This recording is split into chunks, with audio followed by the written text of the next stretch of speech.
Jadi persoalan kadang-kadang ada orang tanya juga, kita saya dah semayang witir lah di suara tadi, boleh tak semayang tahajud lagi? Kerana sudah tutup. Setengah-setengah orang kan balik, dia tinggalkan semayang witir itu. Sebenarnya ada beberapa cara boleh menyelesaikan masalah. Kalau sudah semayang witir, nanti malam main tahajud, mayang je lah, boleh.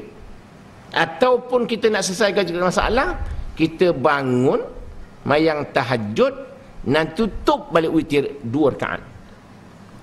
Ni 2 rakaat ni witir ke ni?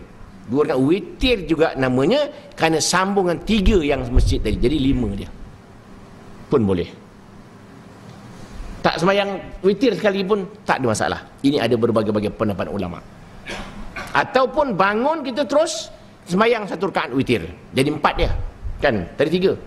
Bila 4 belum selesai itu witir, mayang tahajud apa benda, tutup balik witir 1 atau 3. Jadi 3 campur 1 campur 3, jadi apa?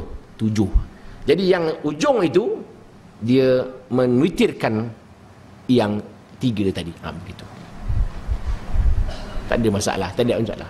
Jadi ada berbagai pandangan. Boleh berlaku. Nak tak semayang witir lagi pun tidak ada menjadi masalah. Benda itu benda sunat saja. Pasal Sayyidina Umar semayang witir lewat. Sayyidina Abu Bakar semayang witir awal. Nabi pun kata wa an utir qabla an anam, aku witir sebelum aku tidur. Nabi witir dulu. Nabi kan bangun malam. Nabi bangun malam kan, Nabi juga menyelesaikan masalah itu. Begitu.